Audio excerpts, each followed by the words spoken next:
Okay, let's see if we're on. I think we should be. Um, okay, cool. Yes, we are. All right, let me do that. That.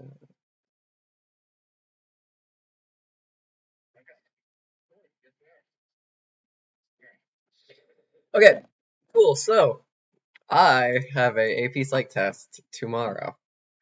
I'm not fully prepared for it. I really don't want to study for it. I'm not gonna lie to you. Um, but that being said, I'm going to. And I also need to work my fire grid. So my fire grid is pretty rough. I just need to get my exaltos up.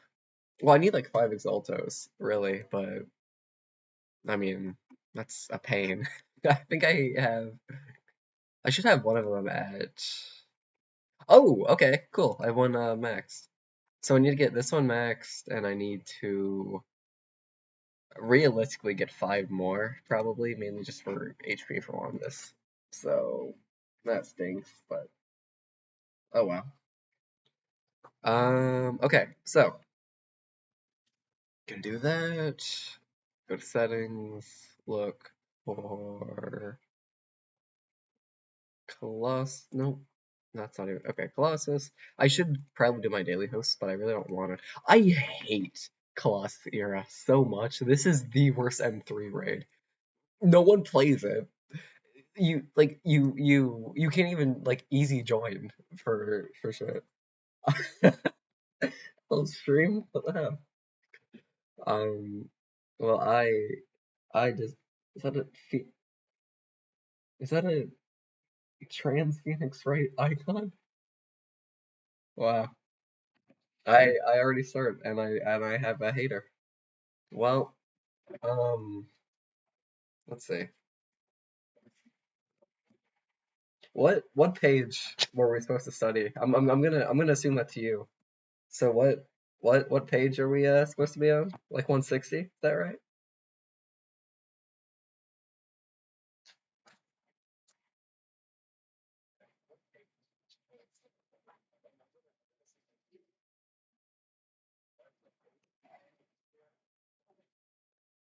Um, let's see.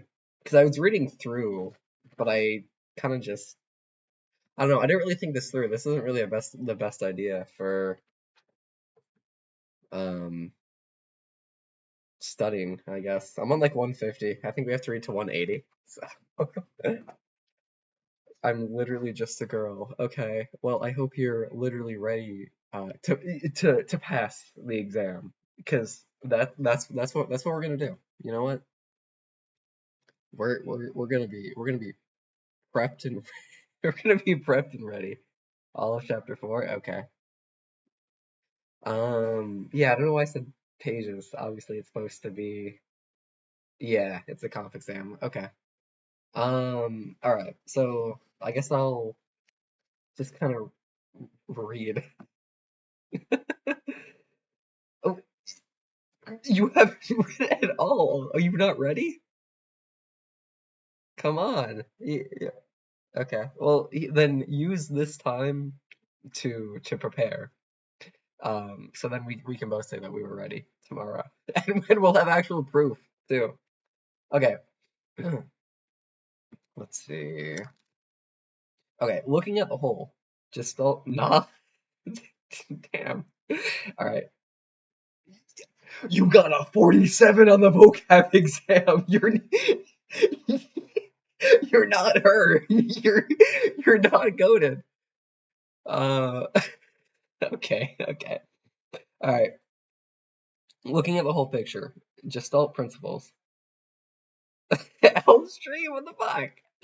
Okay, top-down processing is clearly at work in the principles of form perception described by the Gestalt psychologists.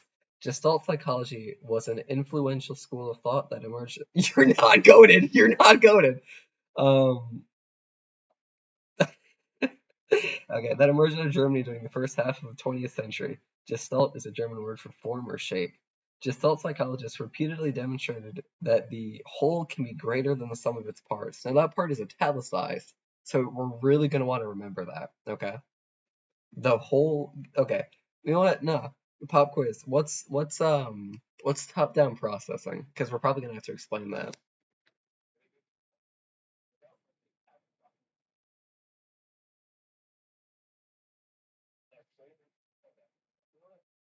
Hmm.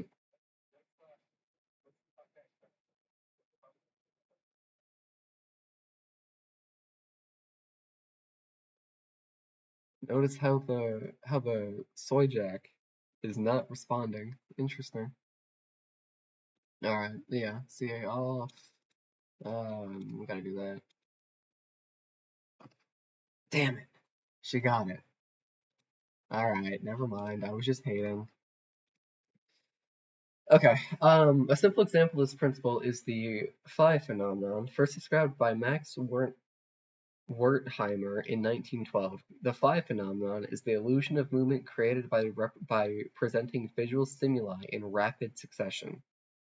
You encounter examples of the phi phenomenon nearly every day. For example, movies and TV consist of separate still pictures projected rapidly one after the other.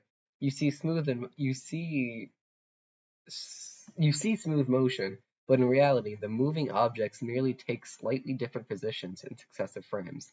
Viewed as a whole, a movie has a property, motion, that isn't evident in any of its parts, the individual frames. The Gestalt psychologists formulated a series of principles that describe how the visual system organizes scene into discrete forms. Yeah, the chat's a bit behind. I don't really know how to fix that. Um, hmm,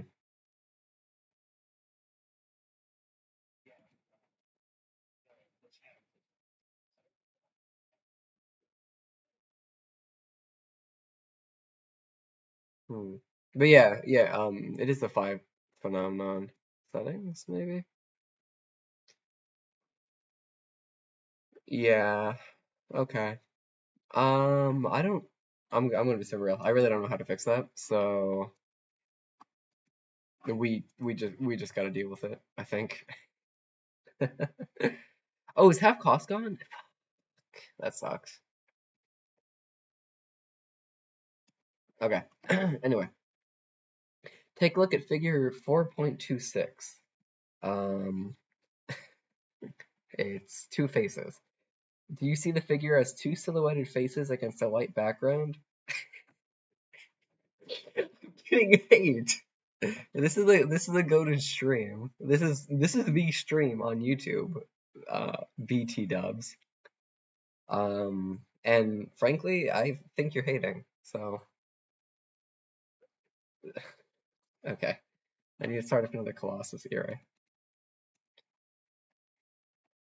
I I farmed out the Exo weapon, so I could run Straight King. Oh yeah, that's just the way that it is. Grand Blue is like always pushed to the side, so that's not really something that I can do. I can change its size though. Hold up, let me do this.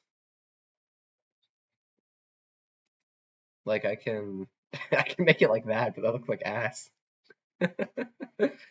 But okay, no, no. Let's see.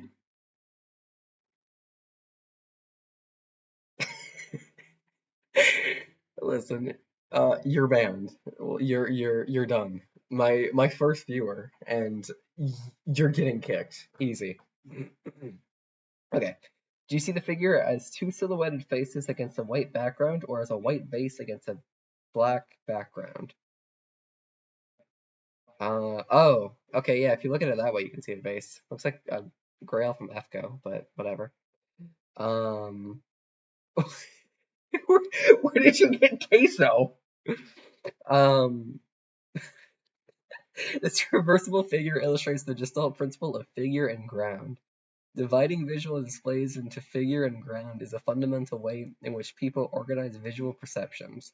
The figure is the thing being looked at, and the ground is the background against which it stands. Why not just call it a background then? That's kind of stupid.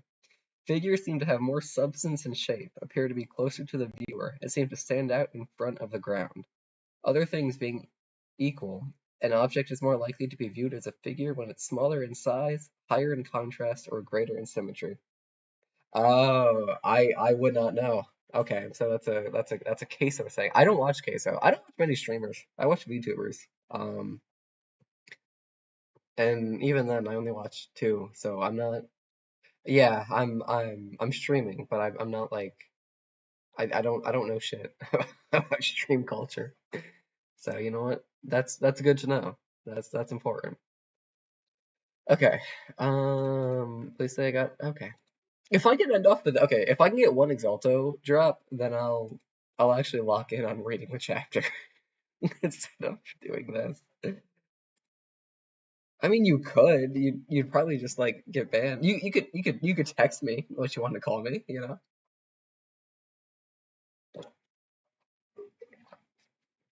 I think that'd probably work best. Or you could study for the test so you'd be ready. I don't know, just an idea.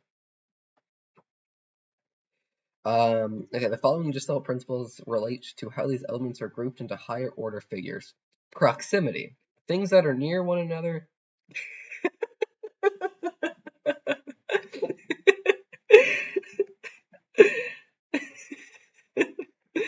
Thanks, boss. They're sick. I'm not gonna show it on. I can't show it on stream. I'm streaming through my computer. Um, I might try to because like I have well I've tried to run an Echo emulator on my computer and it does not work well. So if I ever streamed let the whole world know, okay.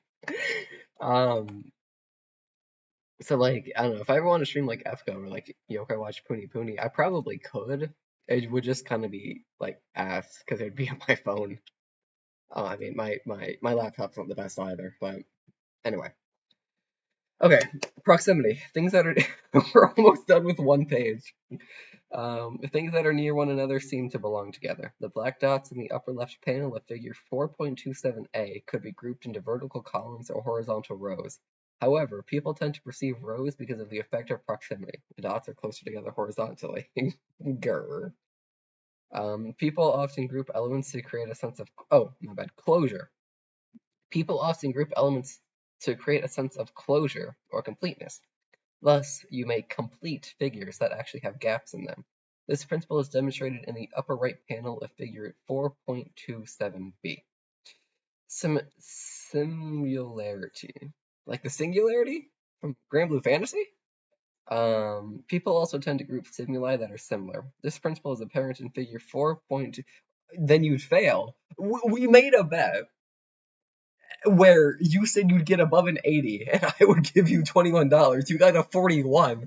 Now we can make the bet again, and I know I would have $21 at the end of the day because I know you'd get another 40. Listen, go. You can do this.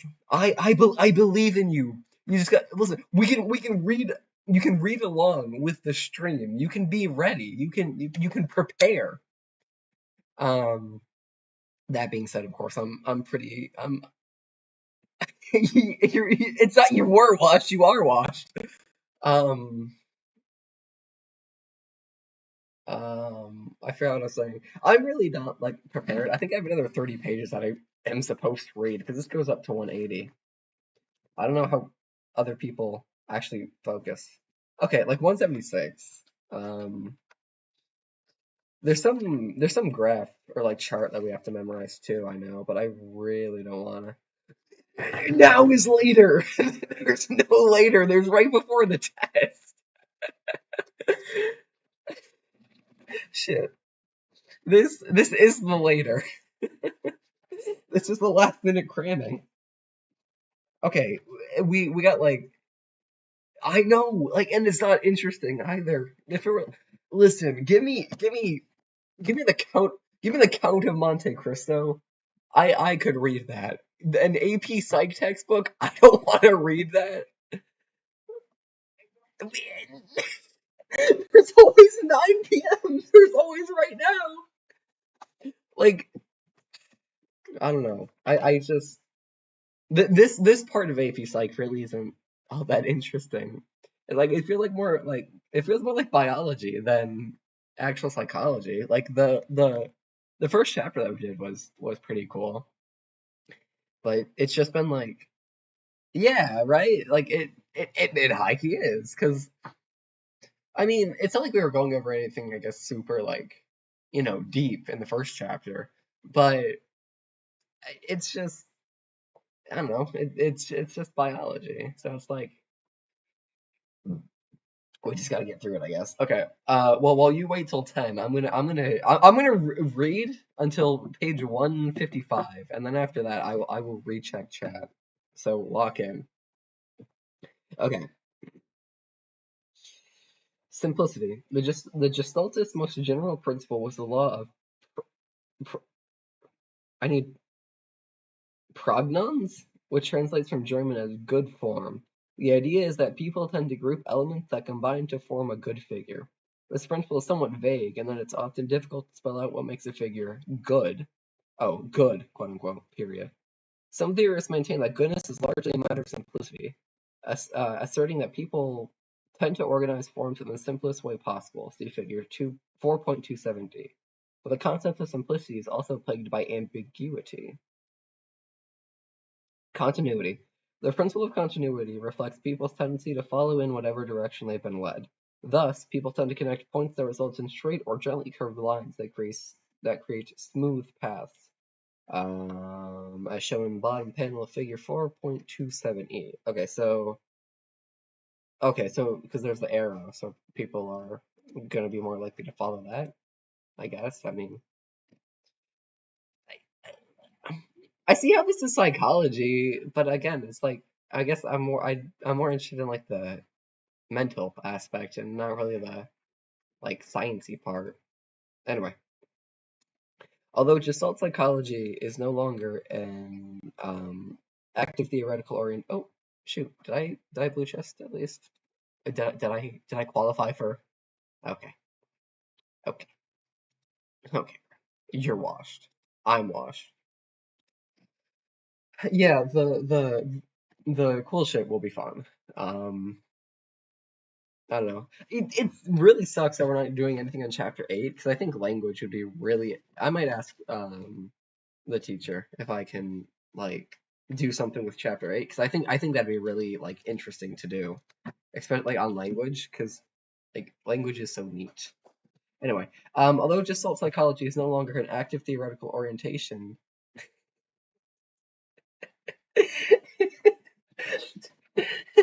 True, if I'm gonna be washed with anyone, it may as well be my oomph. Let's go. If we fail together. Well, no, okay, get at least a D. You know what? And then we'll be fine. All right. Although gestalt psychology is no longer an active theoretical orientation in modern psychology, its influence is still felt in the study of perception. The Gestalt psychologists raised many important questions that still occupy researchers, and they left a legacy of many useful insights about form perception that have stood the test of time. Formulating perceptual hypotheses. The Gestalt principles provide some indication of how people organize visual input. We may be in the storm, but we're not headed to the lobby yet.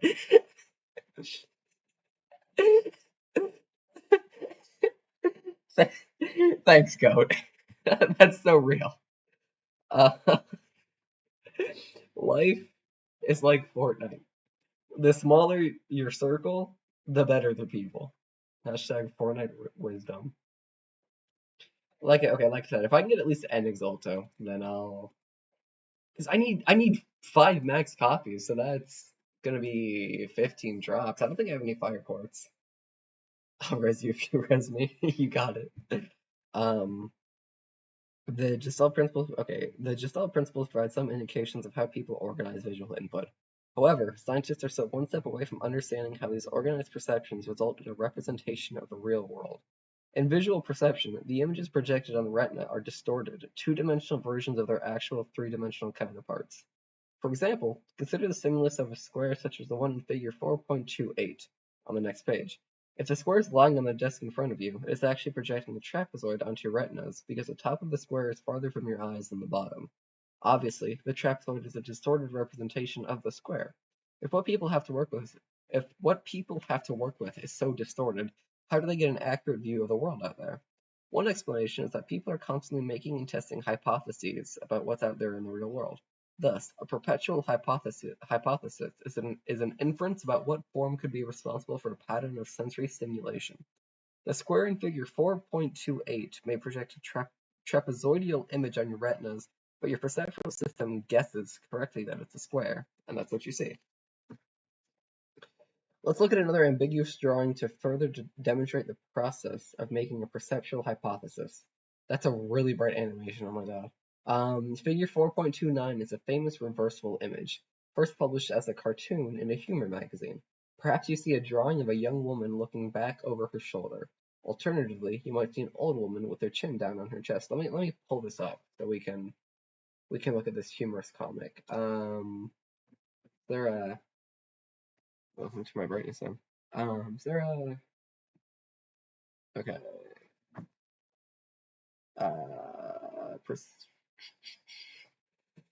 reversible figure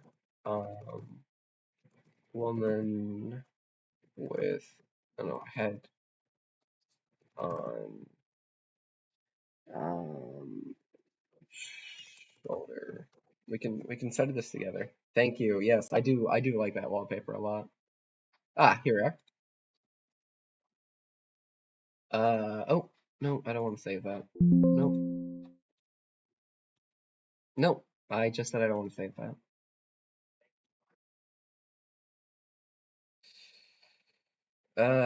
Okay, open an new tab. There we go. Okay, so do you see a drawing of a young woman looking over her right shoulder, or a old woman with her chin down on her chest? I don't see the old woman. No, not at all. I can see the lady looking over her shoulder. Um, yeah, it is cut off. Let me see if I can find a better one. Okay, there we go.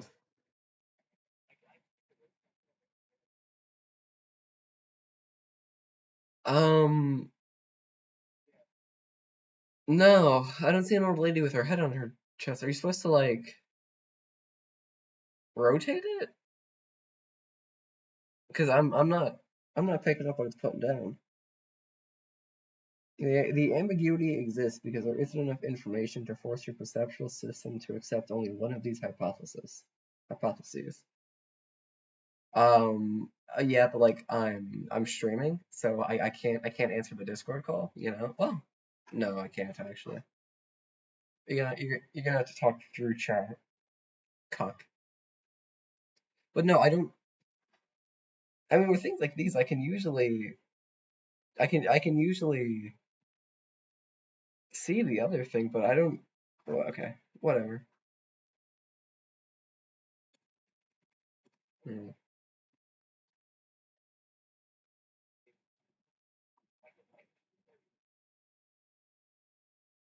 Oh, okay. Here. Okay, try making a call, and then I guess I can probably answer it through this. Oh, look at the ear.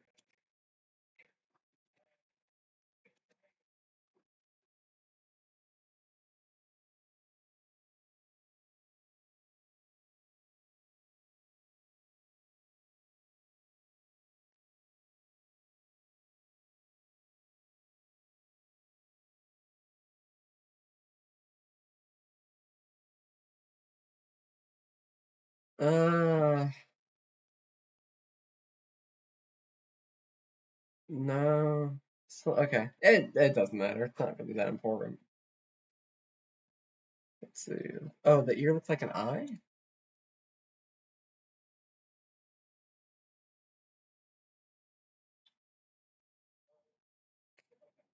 Kinda? Okay, then the cheek is a nose.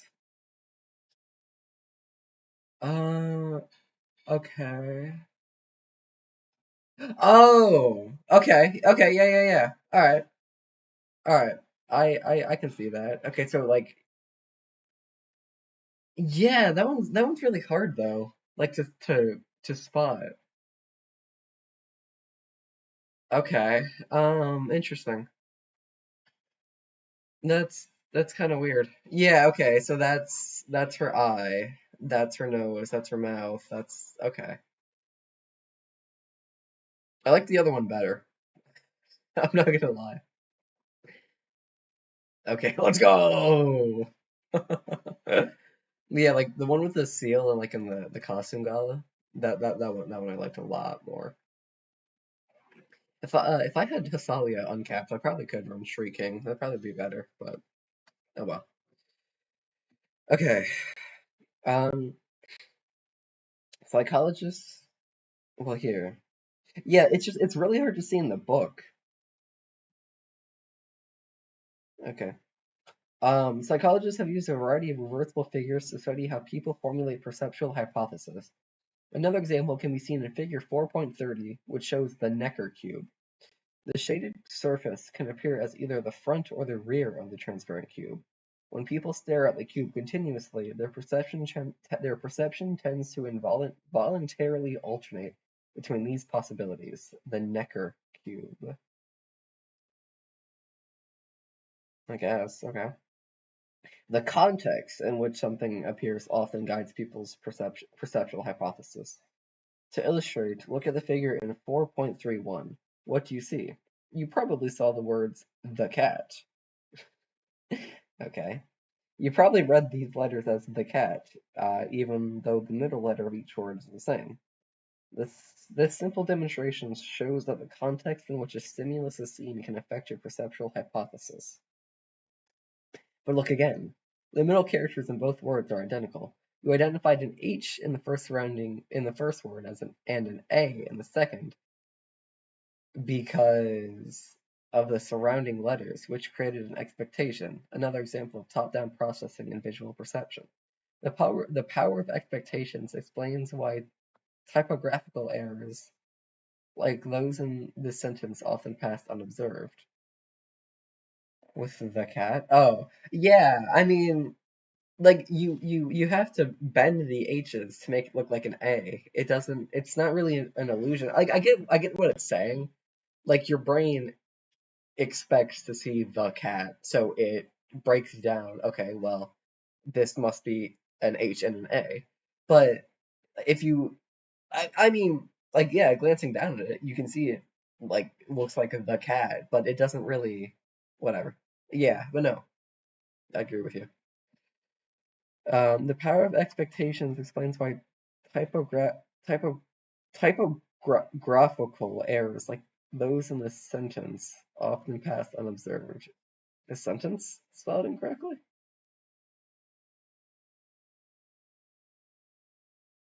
Yeah, I don't think it's how you spell sentence.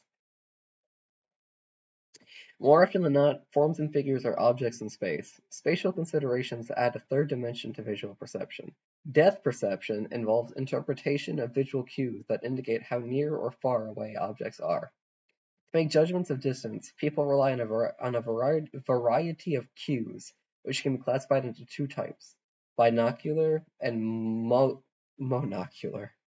Binocular cues. Because they are set apart, the eyes each have a slightly different view of the world. Binocular depth cues are clues about distance based on the differing views of the two eyes. Today's 3D movies take advantage of this fact. Two cameras are used to record slightly different images of the same scene. The special polarized glasses that the viewer wears separate the images for each eye. The brain then supplies the depth, and you perceive a three-dimensional scene. The principal binocular depth cue is retinal disparity, which refers to the fact that objects within 25 feet project images to slightly different locations on the right and left retinas. So the right and left see slightly different views of the object. The principal binocular depth cue is retinal disparity. Retinal disparity refers to the fact that objects within 25 feet project images to slightly different locations on the left and right retinas. Okay. The closer an object gets, the greater the disparity between the eyes seen by each image. Or no, shoot. The closer an object gets, the greater the disparity between the images seen by each eye. Thus, retinal disparity increases as objects come closer, providing providing information about distance. Another binocular cue is convergence, which involves sensing the eyes converging toward each other as they focus on closer objects. Monocular cues. Monocular depth cues are clues about distance based on the image in either eye alone. There are two kinds of monocular cues to depth. One kind is the result of active use of the eye in viewing the world. For example, if you cover one eye and move your head from side to side, closer objects appear to move more than distant objects.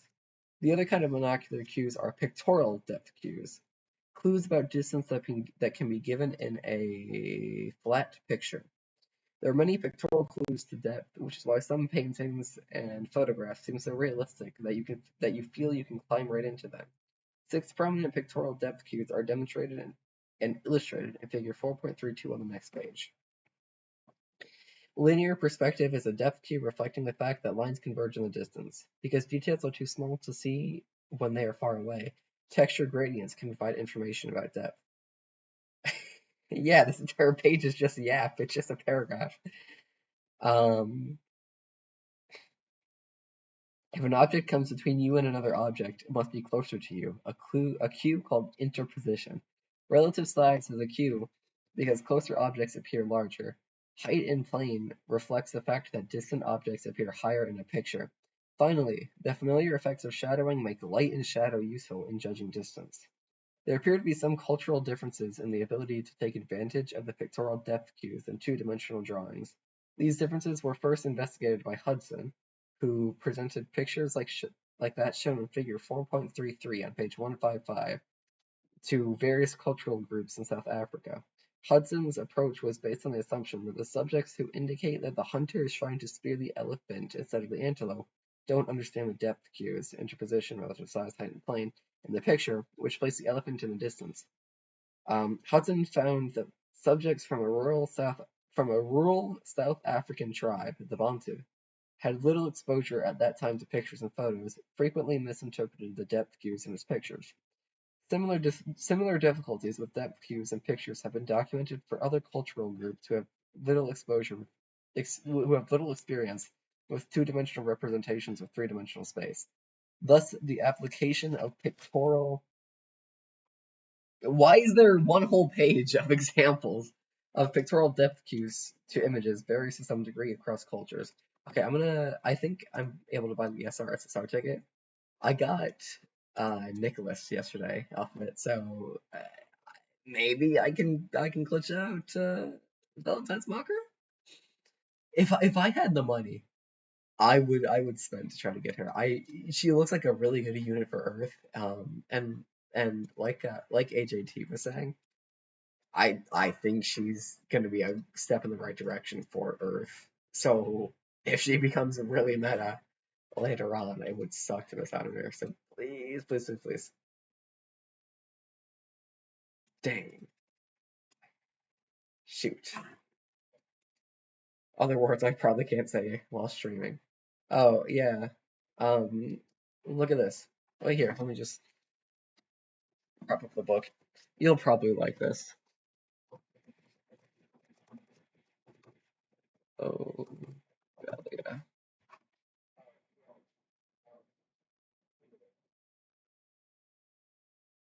Let me zoom in on that. This Valentine's art is actually kind of crazy.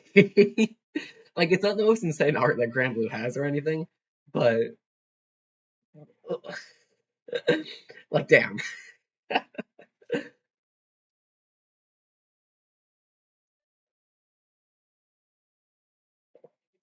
Funny. Oh, yeah, here, let me pull up my Valentine's Makara for you, too.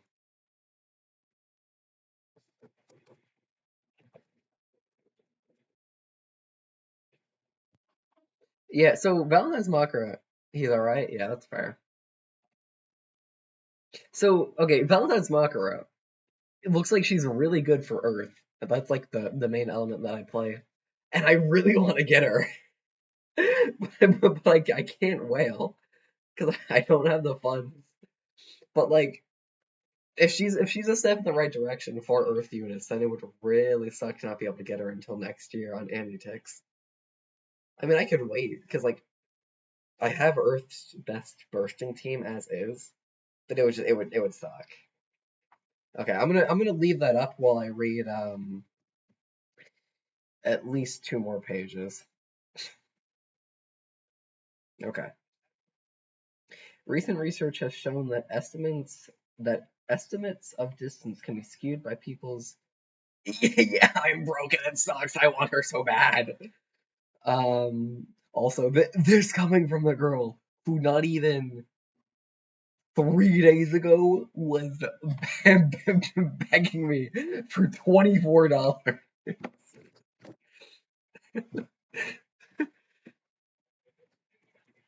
Uh,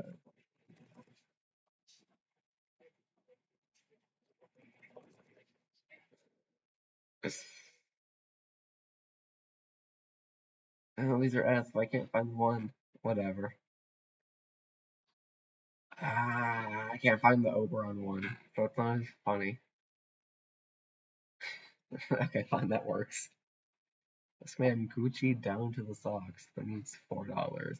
That's kind of crazy. Okay. You said you get paid. What do you mean you're unemployed? You said you get paid. Have you considered getting a job?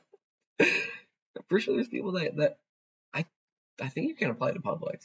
Whatever. Get your money up, not your funny up.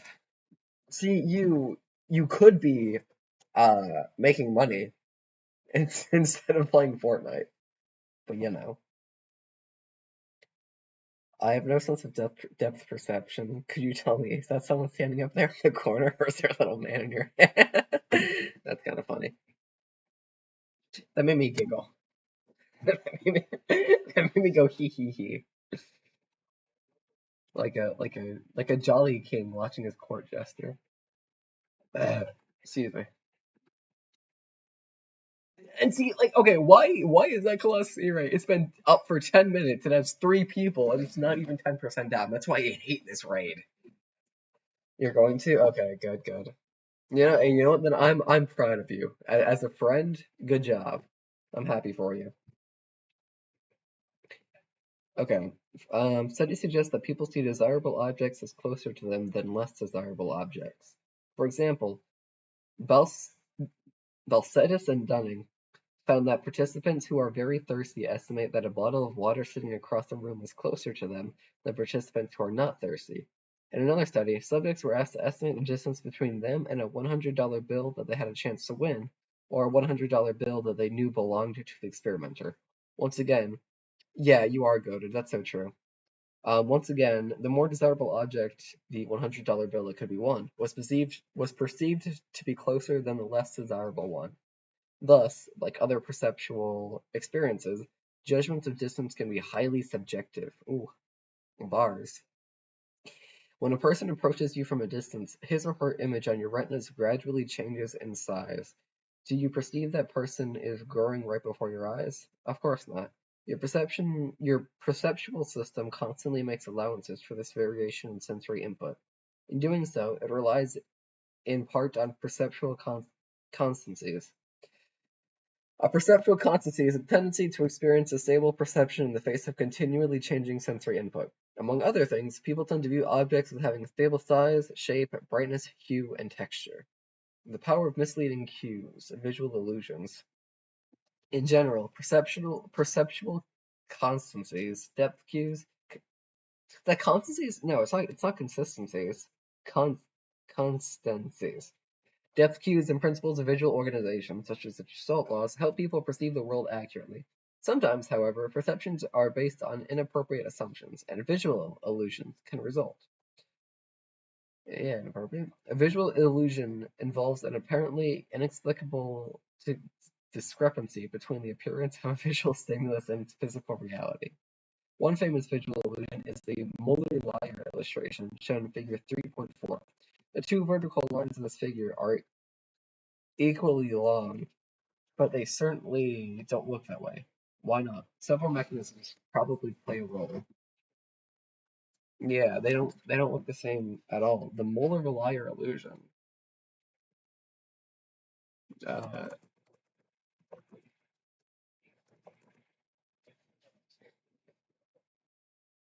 okay.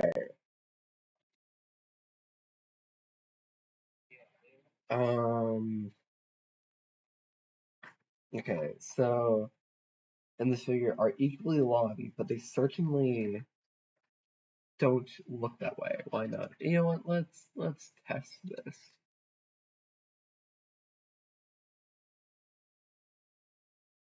Let's get to the bottom of this chat singular. Okay. Okay, so these are supposed to be equally long, but I'm not buying it.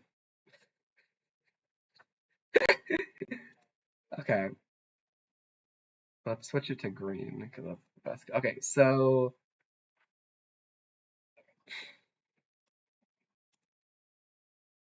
what? Okay, so I would assume that by the line they mean this actual part here.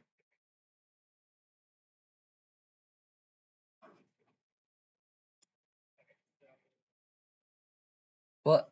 What? Well, okay, my line clearly bends there, so that's not okay. I'm drawing with a mouse too, so this looks extra bad.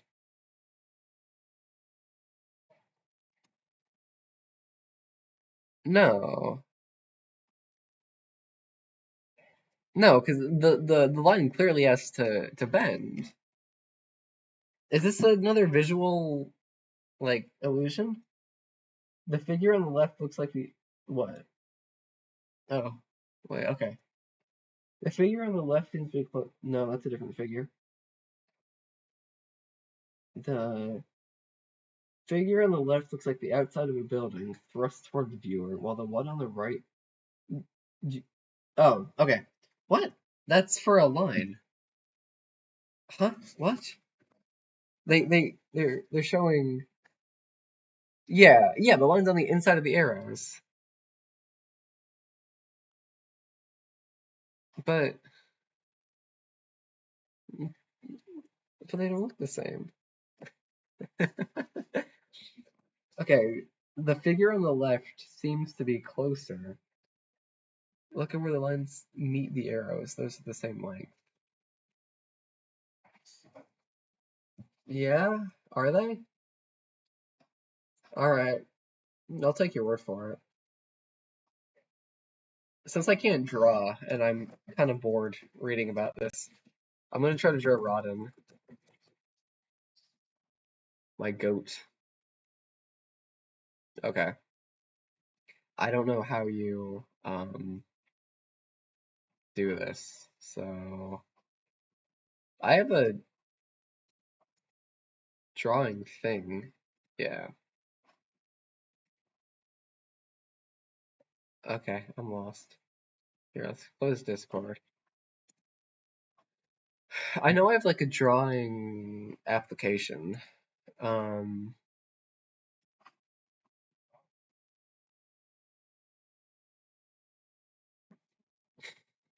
draw. Because I had to use it for something one time. Um, paint. Yeah, there we go. Oh, shoot.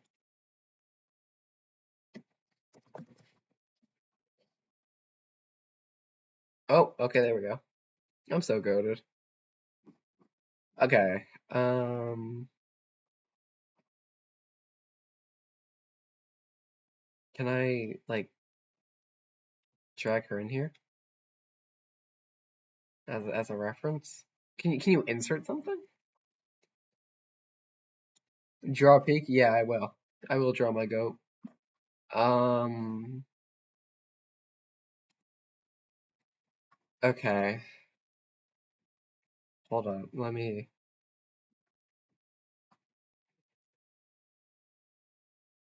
That's a. Is that a Gunpla? Wait, that's so sick. Okay, wait. Okay, shout out to this guy on Gunpla. That's so sick. Okay, anyway. Lock in. Oh, no, that's OBS. Okay, lock in and peep game. No. Flip, remove background. Well, how do I insert a background?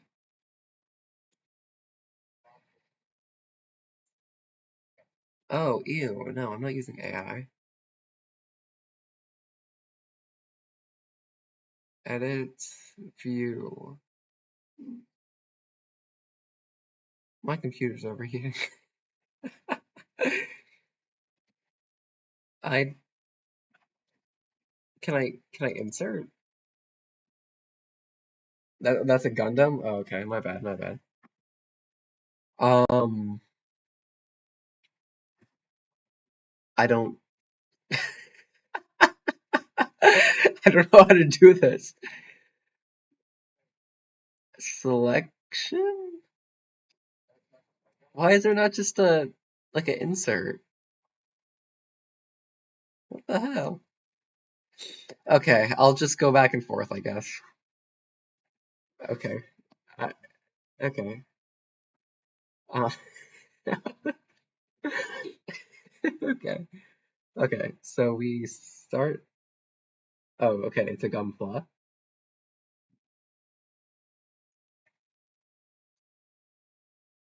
Oh, okay. Okay. Cool. Cool. Cool. Yeah. That was a sick. That was a sick Gundam. Can I like keep this tab open while I well here, can I like say I can do that and then that? Does is that a thing? Um brushes.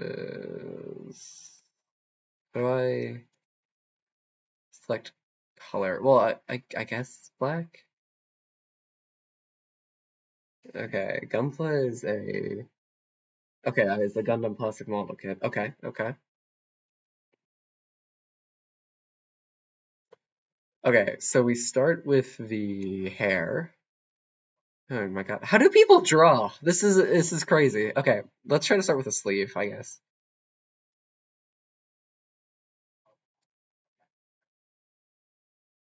Okay. It's a wider sleeve because it's a dress. So, okay. And then we need the frills. So, we're we're gonna start over because that's garbage. Okay, I saw someone drawing like Reagan Arataka today on Twitter, and it was like that challenge where they do like from memory with reference like one hand 1 minute, and the 1 minute drawing was like really good, and I was like, oh my God, I could never. Okay, no, no, that's much too thick.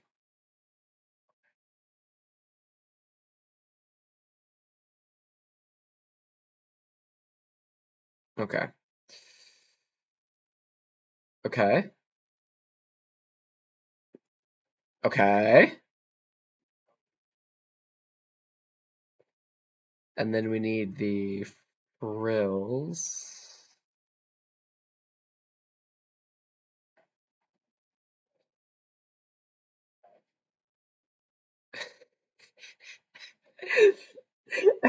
Okay. Here, let me pull chat back up. Just draw. Okay. And then do that. Oh, shoot, that's way too wide.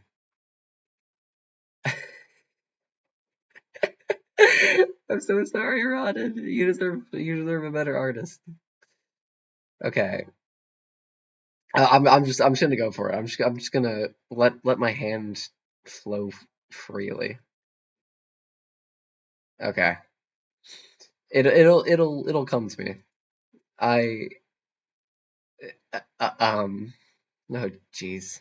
Oh Jesus. It'll come. It'll oh my God. I, this is supposed to yikes. Okay.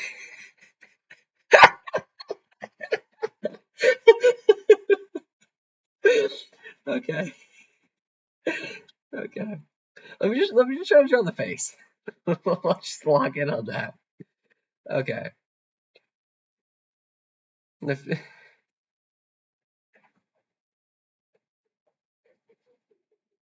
uh, oh, oh my God.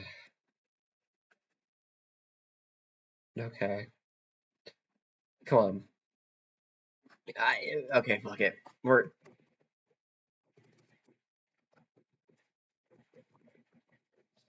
here, so I can say that I drew something. Okay.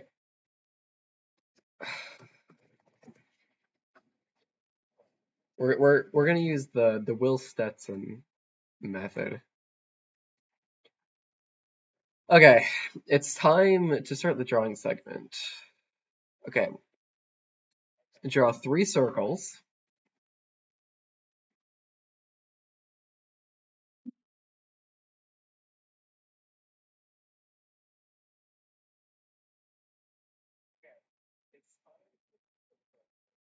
Two lines. Oh, okay, fuck. Um, duplicate. What's the third circle for? Draw 3 circles. Oh, for the body. Okay. Okay. So draw 3 circles. Um, I was supposed to draw this. Okay, draw 3 circles. A line.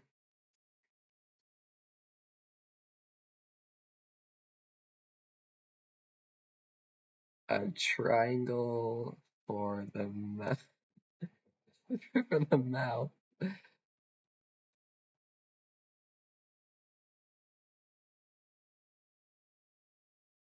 Okay, a triangle for mouth, and then two eyes.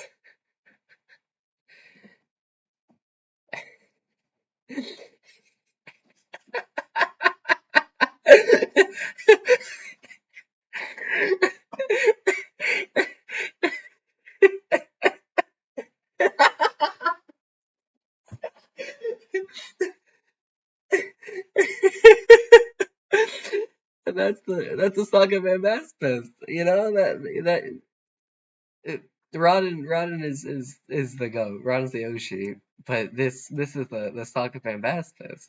That's what happened to her. Okay, okay. Let's do that, and then do that, and then color it in. Little neater this time. That's the Sokka Bambaspas. You can see right here. You know the um the the Sokka Bambaspas, the swimming failure, something like a fish. Sokka Bambaspas. Tadpoles ain't got nothing more to this. Sokka Bambaspas. Mouth split wide and ready for a sip.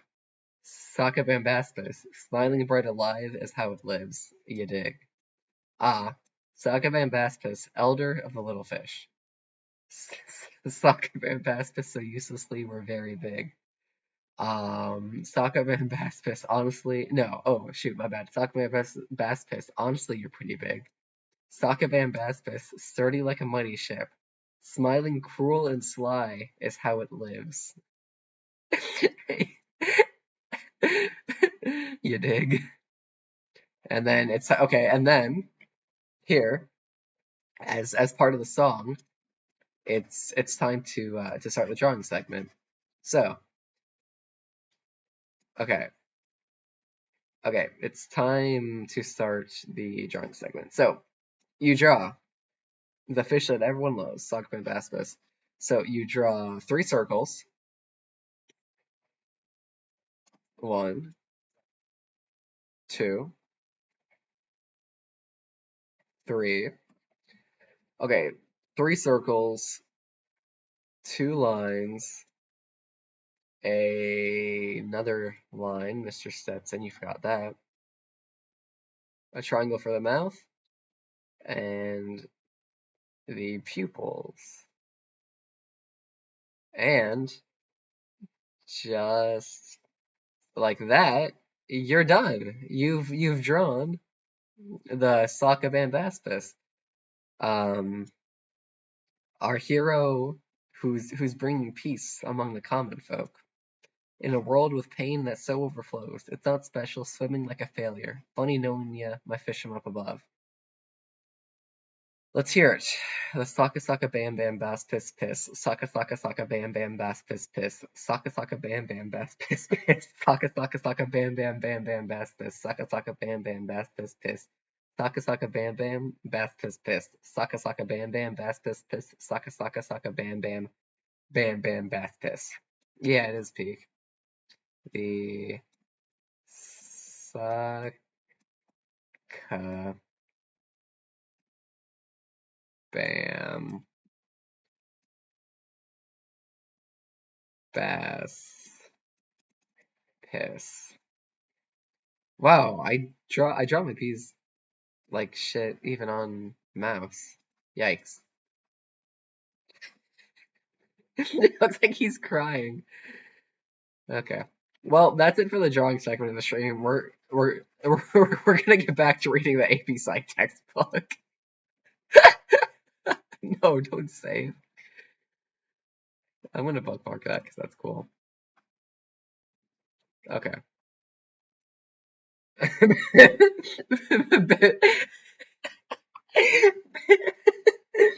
Ban piss. Yep, this is the Garden of Ban piss. Okay, I forgot where I was.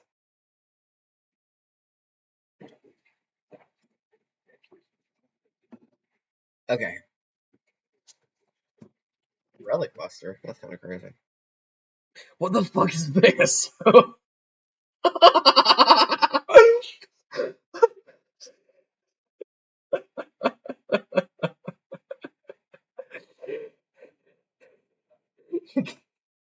how much is Garden of Bonbon? It was like $5. I'll stream it, sure.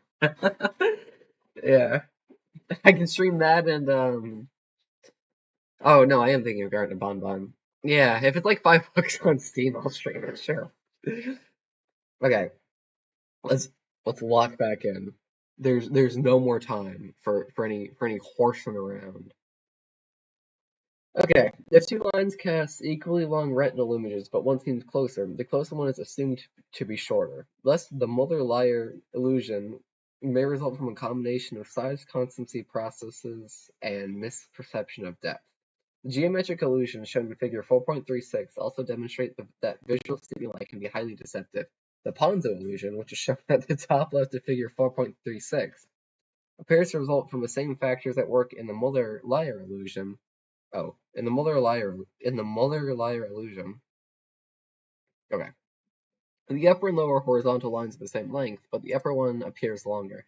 The illusion probably occurs because the converging lines convey linear perspective, a key depth cue suggesting a key depth cue suggesting that the upper line lies farther away. Figure 4.37 shows a drawing by Stanford University psychologist Roger Shepard that creates some similar illusion. The second monster appears much larger. Bonbon? Oh, Ban? Yeah. Yeah, Bonbon, Ban. Same thing. Um, the second monster appears much larger than the first, even though they are really identical in size. But no,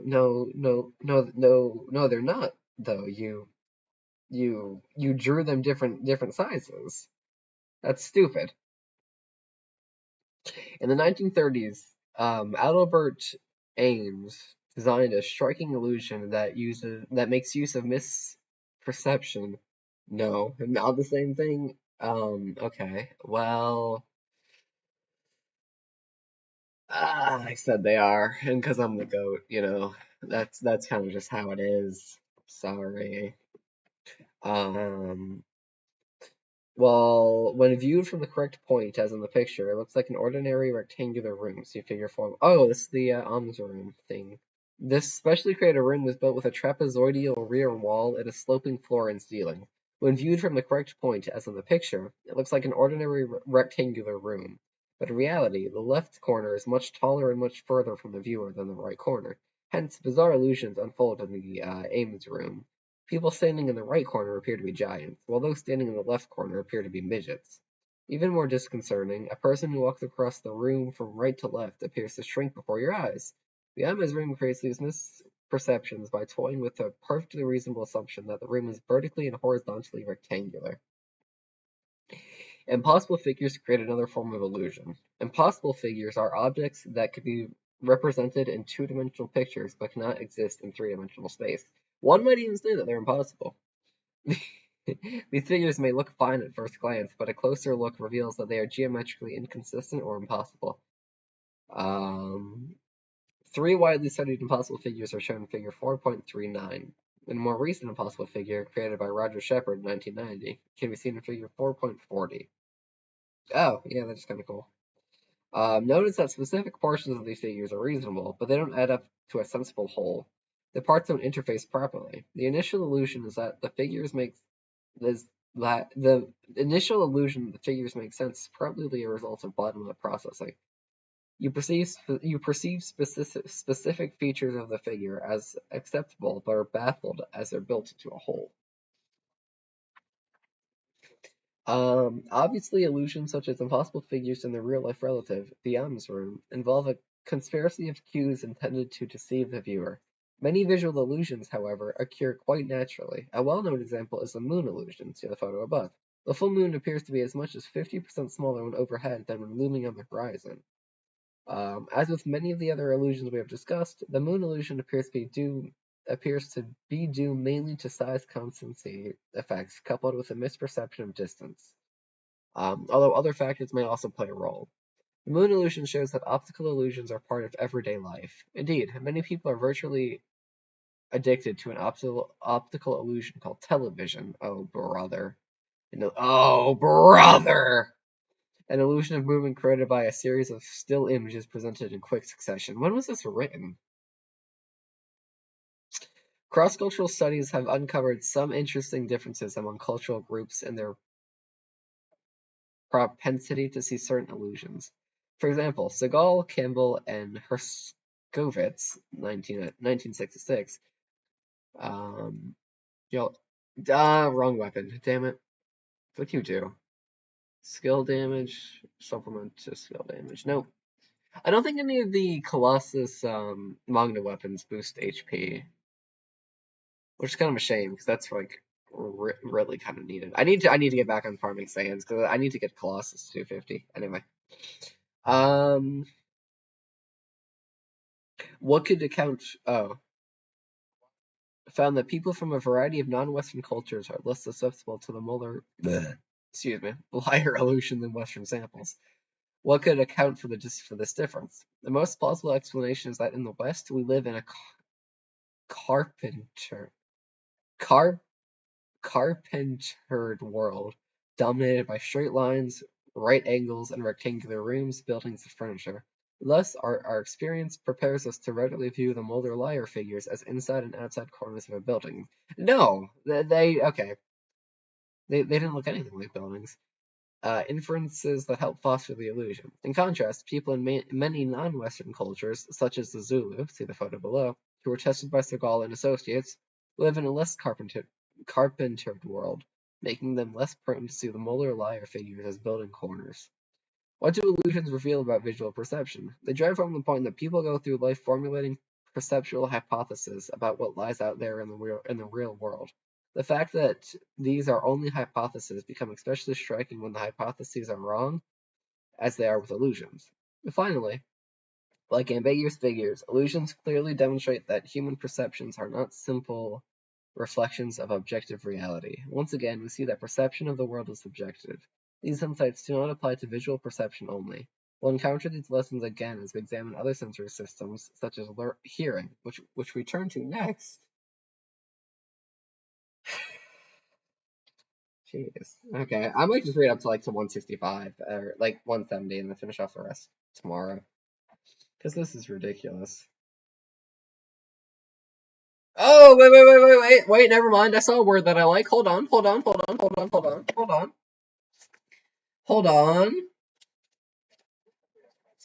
Oh, wait.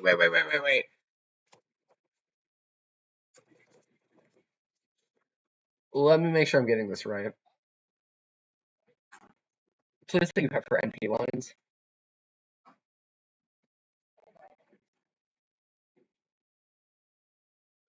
What? Okay. Yes, swear to God, he mentions Trump Lowie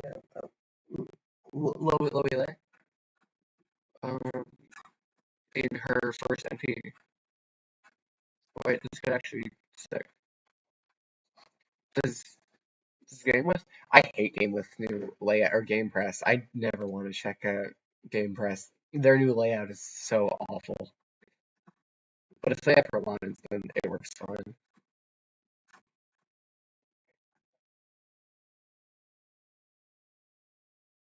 That's so mad.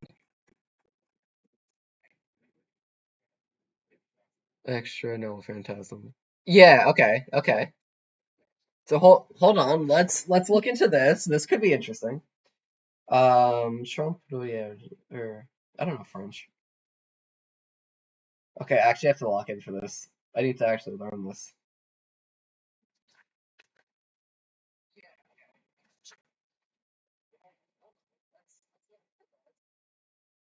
Let's see. Trump,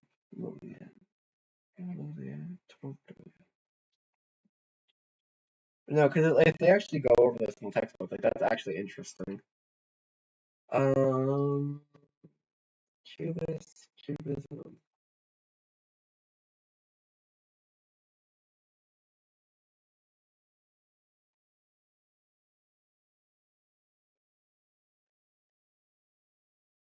The starry sky and cypher truth that surpass life and death, Fabian faith, romance, chocolate, from eternity. Yeah. I have Goey 120, so I saw Trump low French. Let me get down how to pronounce this, so I'm not butchering it.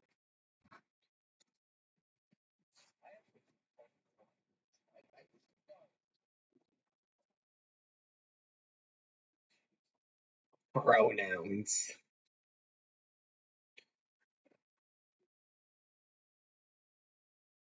Let's see.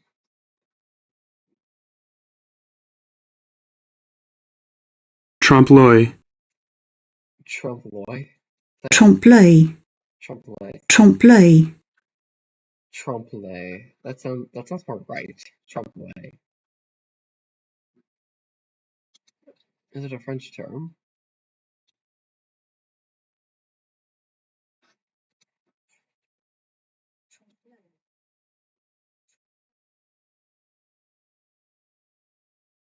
Trompe-l'œil. Trompe-l'œil. Trompe-l'œil. Okay, I'm just gonna play that whenever the word shows up. Okay. Well, Escher challenged viewers to think about perception. Oh, come on. No, no, no. Trompe-l'œil. Artists challenge people to think about the conventions of painting. Trompe-l'œil. It's French for trick the eye. Artists working in this genre seek to create incredibly realistic depictions of depth to deceive viewers, initially at least, into thinking that they are looking at something that is three-dimensional. The example of sidewalk art shown in figure 4.59 illustrates this technique. Ultimately, Trompe-l'œil. art blurs the line between the real world and the illusory world created by artists, suggesting that there is no line, that everything is an illusion. Okay, so let's relate that back to Van Gogh.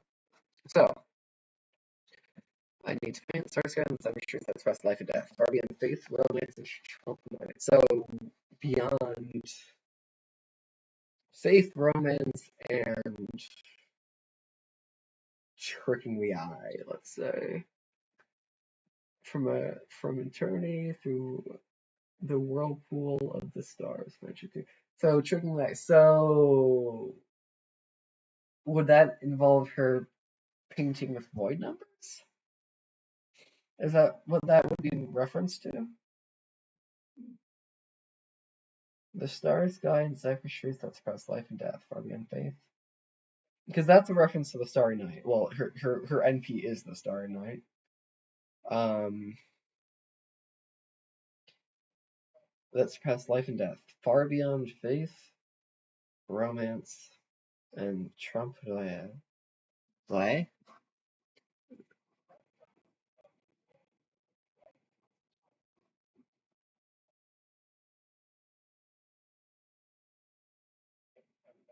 Trompe-l'œil.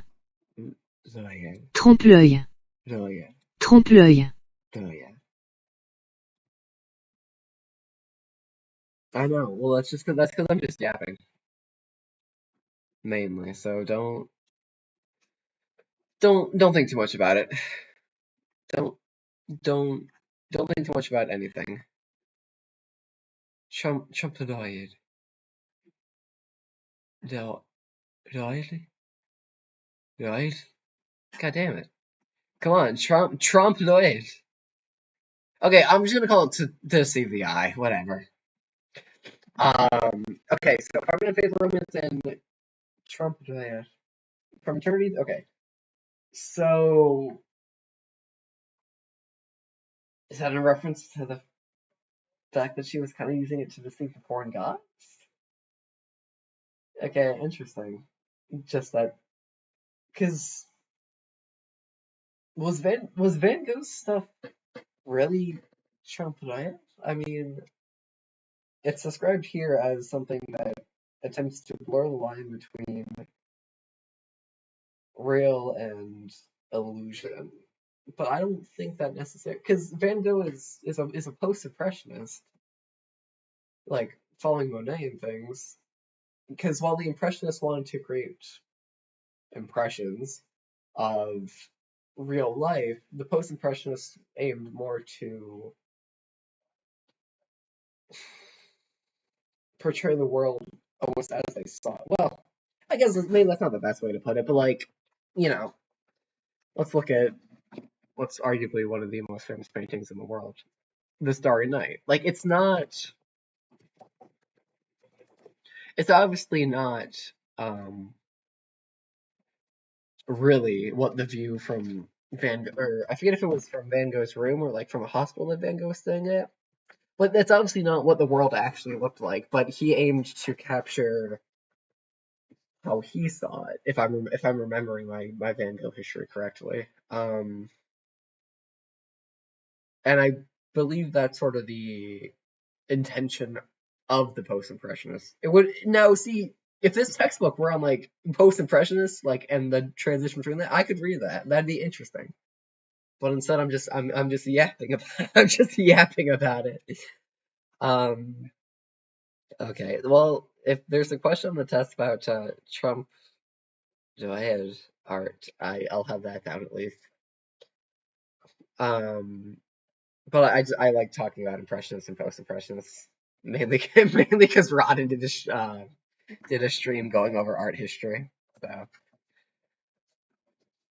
but no, because yeah, Monet is an impressionist, right? Impressionist. Yeah, I am yapping because this is cool as hell. Yeah. So Impressionism aimed to like depict an impression of real people. Well, post-impressionism. Let's see. I'm not reading the AI overview. I'll die. I'll burn in hell before I trust AI to give me information. Um,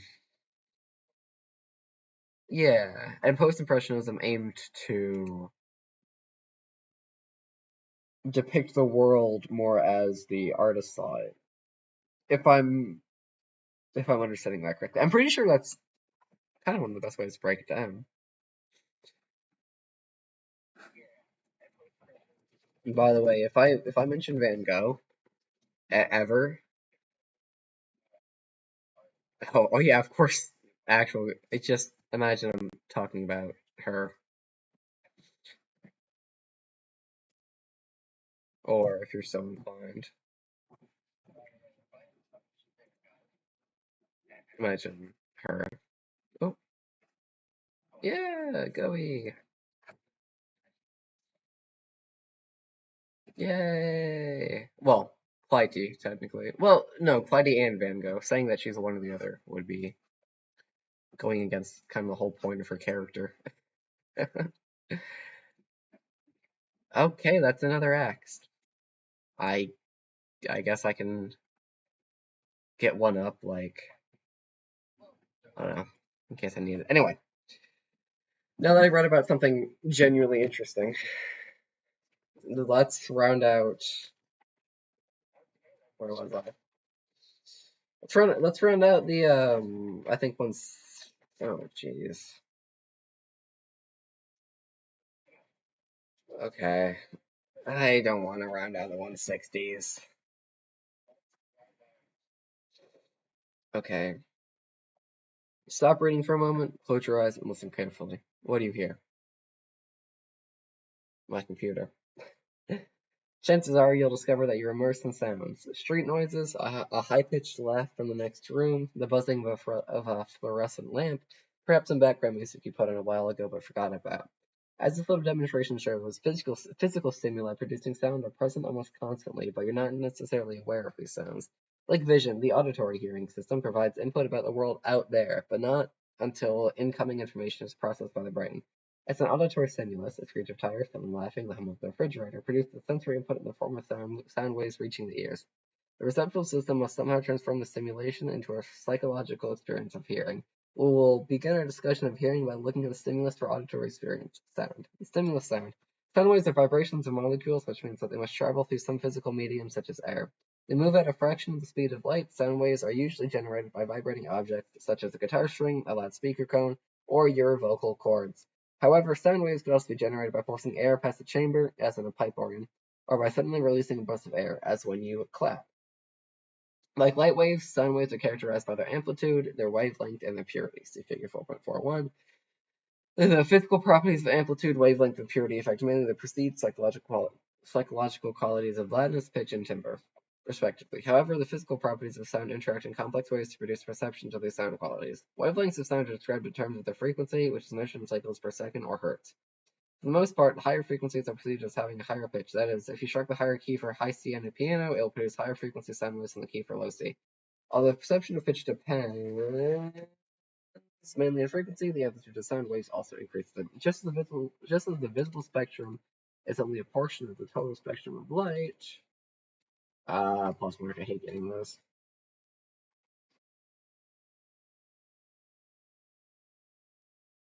Damn it. Yeah, because today would have been my last chance. Just as the visible spectrum is only a portion of the total spectrum of light, so too what people can hear is only a portion of the available range of sounds. Humans can hear sounds ranging from a low of 20 Hz up to a range of about 20,000 Hz. Sounds at either end of this range are harder to hear, and sensitivity to higher frequency tones declines as adults grow older. Other organisms have different capabilities. Low frequency sounds under 10 Hz are audible to homing pigeons, for example. At the other extreme, Bats and porpoises can hear frequencies well above 20,000 hertz. In general, the greater the amplitude of sound waves, the louder the sound perceived. Whereas frequency is measured in hertz, amplitude is measured in decibels, dB. The relationship between decibels, which measures the physical property of sound, and loudness, the psychological quality, is complex. A rough rule of thumb is that perceived loudness doubles about every 6 to 10 decibels. Very loud sounds can jeopardize the quality of your hearing. In work settings, chronic exposure to more than 85 decibels is considered risky and is strictly regulated. Even a brief exposure to sounds over 120 decibels can be painful and can cause damage to your auditory system. In recent years, there has been great concern about hearing loss in young people who use personal listening devices who play their music too loudly. Portable music players can easily deliver over 100 decibels through headphones. One study found significant hearing impairment in 40% of young people sampled. Unfortunately, adolescents tend to not take the risk of hearing loss very seriously. However, it is a problem that is likely to lead to a great deal of preventable hearing loss given the increased popularity of portable music players. As shown in figure 4.42, the absolute threshold for the weakest sounds people can hear differ for sounds of various frequencies. The human ear is most sensitive to sounds at frequencies near 2000 Hz. That is, these frequencies yield the lowest absolute thresholds. Summarized amplitude is the principal determinant of loudness, but loudness ultimately depends on an interaction between amplitude and frequency.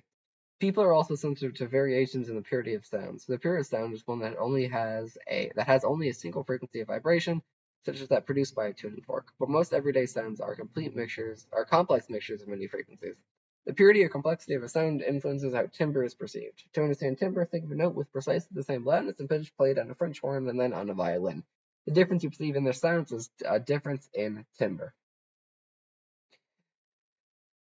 Like your eyes, your ears channel energy to the neural tissue that receives it. Figure 4.43 shows that the human ear can be divided into 3 sections: the external ear, the middle ear, and the inner ear. Sound is conducted differently in each section. The external ear depends on the vibration of air molecules, the middle ear depends on the vibration of movable bones, and the inner ear depends on waves in a fluid, which are finally converted into a string of neural signals sent into the brain. The external ear consists mainly of a pinna, a sound collecting cone.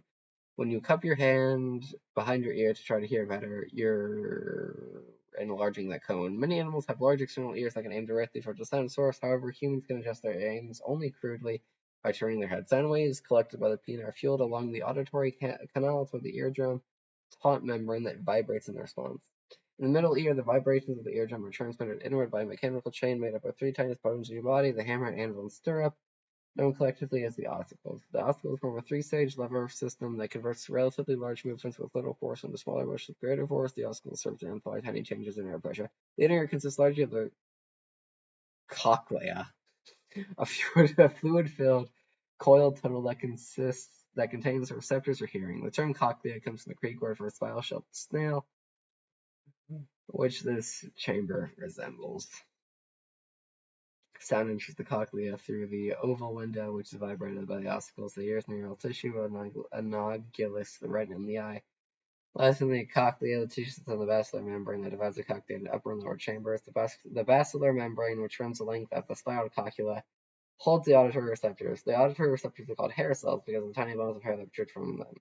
Waves from the fluid of the inner ear stimulate the hair cells like the rods and cones in the eye. The hair cells convert this physical stimulation to neural impulses that are sent into the brain. These signals are routed through the thalamus to the auditory cortex, located mostly in the temporal lobe of the brain. Okay, that is it for page 161. I'm gonna end it off here. I don't got any more in me, Coach.